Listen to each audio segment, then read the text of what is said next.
Shalom. Who praises thee, Yahweh, Ba'ashem, Yahushai, Ba'ashem, Harakah, Kodash. Double honors unto the apostles and elders of great millstone all well, and shalom to the hopeful elect. This video, want to deal with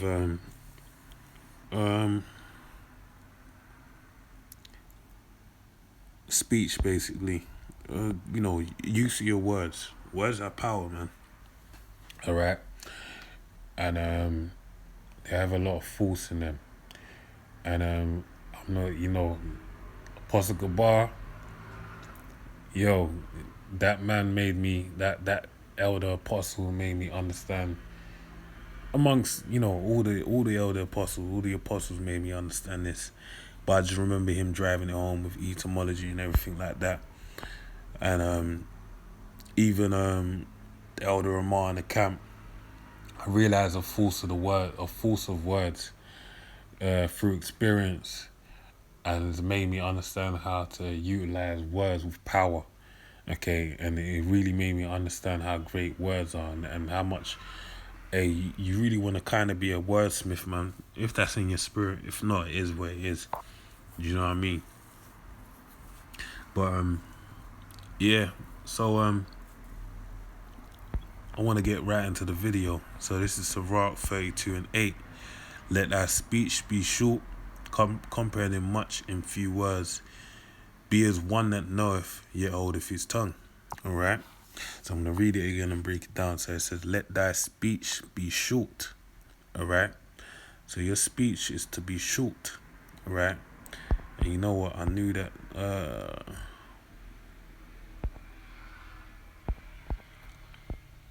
should read this part as well, actually. I'll read that following after again. So it says, let thy speech be short. So your speech should be to the point. Alright? Comprehending much in few words. Okay? Again to the point. Alright? But that's why vocabulary is such a thing, in English anyway, because when you have a good command of a language, you know how to articulate yourself very well. Basically, getting the force of your point over through the mix, the sentencing of the words you need to sentence, man. So it says, let that speech be short, comprehending much in few words. Be as one that knoweth, and yet holdeth his tongue. So it says also, be as one that knoweth, and yet holdeth his tongue. So even that speaks volume as well. So if you know something, not every time you got to open your mouth and make it known that you know that, all right? Unless it be of thee, then make it known. Sometimes you ain't meant to speak. And this is an example where it says, verse 9, if thou be among great men, make thus not thyself equal with them. And when ancient men are in place, use not many words. All right? So be sparing of your words. But it's a good practice that your words have strength to the point that when you speak in time, man. I think it even says in this as well that about good words out of season is like, I can't remember.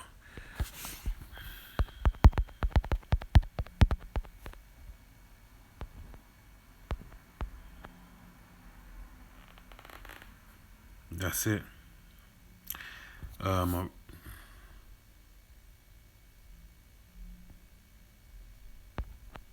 I'll read it, both of these. So it's Sirach 20 and 20.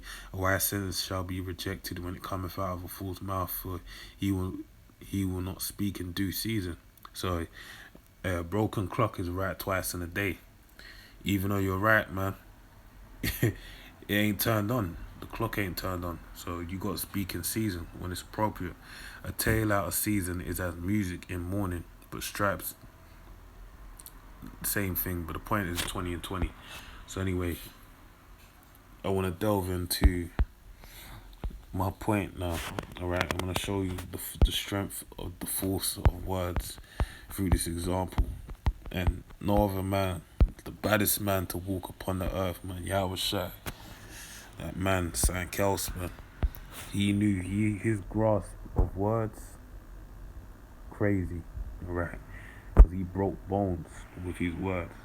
So it's John 8 and 1. And I read down to verse 11. Yahushua went onto the Mount of Olives, and early in the morning he came again into the temple, and all the people came unto him, and he sat down and taught them. And the scribes and Pharisees brought unto him a woman taken in adultery.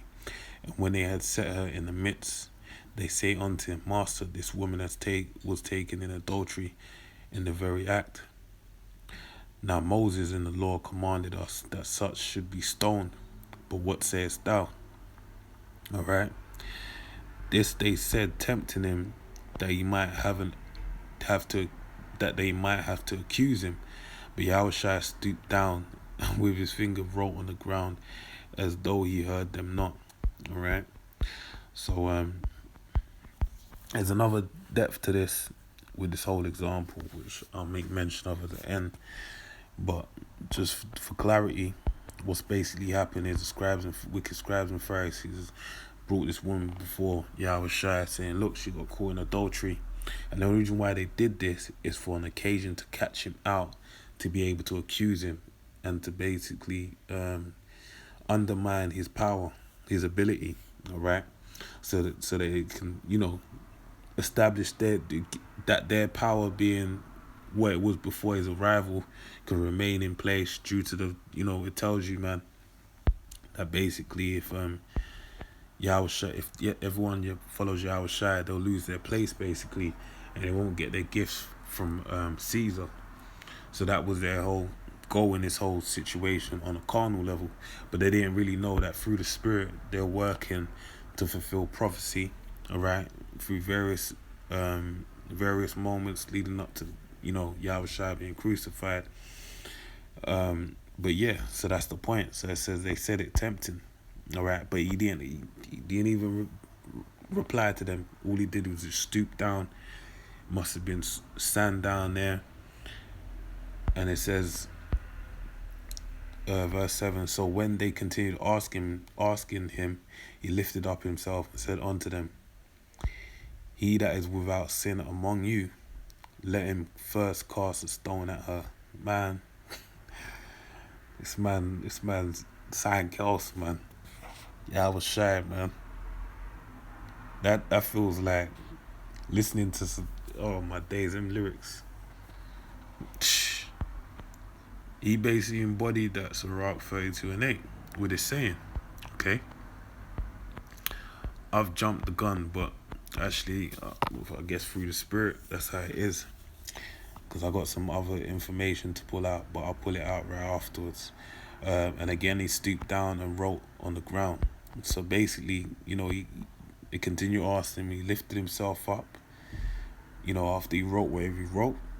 And he said, he that is without sin among you, let him first cast a stone at her. And, extrapolating throughout, from this whole situation, he must have been writing down what their sins was, okay? Why else would he say, he that is without sin among you, let him cast the first stone? And I'm going to read on so you get the full gist of what's being said. And again, he stooped down and wrote on the ground. And they which heard it, being convicted in their own conscience, went out one by one, beginning at the eldest, even unto the last. All right. So whatever he was writing down on the ground, they saw it and was convicted, and said, "Yo, I'm leaving, man. I can't even. I've done things just as bad as this woman, so I can't even, hold her to no blame." And Yahushua was left alone, and the woman standing in the midst. When Yahushua had lifted up himself and saw none but the woman, he said unto her, Woman, where are those thine accusers? Have no man condemned thee? She said, No man, Lord. And Yahushua said unto her, Damn, man, this man is just a bad man. Neither do I condemn thee. Go and sin no more. Yo, the Lord, man. The Lord said, "Ghost, man." And you could see he didn't let a word go to waste, man. He did not let a word go to waste. You feel the authority and the strength in his words, man. You feel the embodiment of his spirit in those words, man. And that's why it's so powerful, alright? You know, for words like that to come out with such force, you know, you can feel them 40 days and nights of fasting, man. Alright? But that's the point. That all he said, he that is without sin among you, let him first cast a stone at her. And that was it, man. The man had to get the hell out of there. Yo, the Lord, man. It's lucky. I don't mean to be all laughy and all that. Alright, so I'm gonna end with this and go into. Actually, I'm gonna end with this and I'm gonna go into a couple points.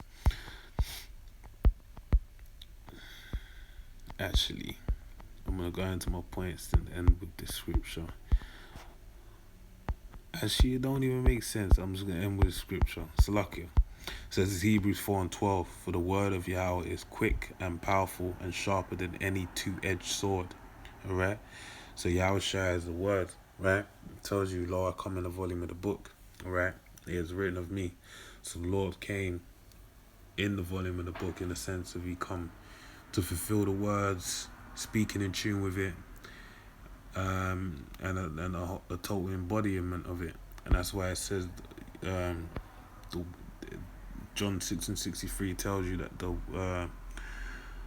word is the words I speak unto you, they are spirit and life. It's lucky, man.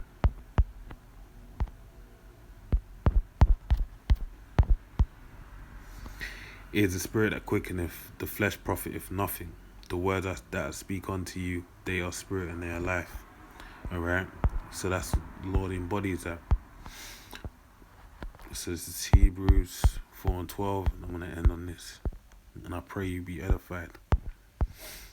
For the word of Yahweh is quick and powerful and sharper than any two-edged sword, piercing even to the dividing asunder of soul and spirit, and of the joints and marrow, and is a discerner of thoughts and intents of the heart, man. So if you really be in the spirit of this word, man, you'll read minds, and you know how to attack it, and with precision, deal, make an incision, and do the damage that's necessary for that said opponent, man. That's why Yahweh he weighed up that whole situation, and he basically put them in their place. So with that, man, I pray you're edified. Shalom.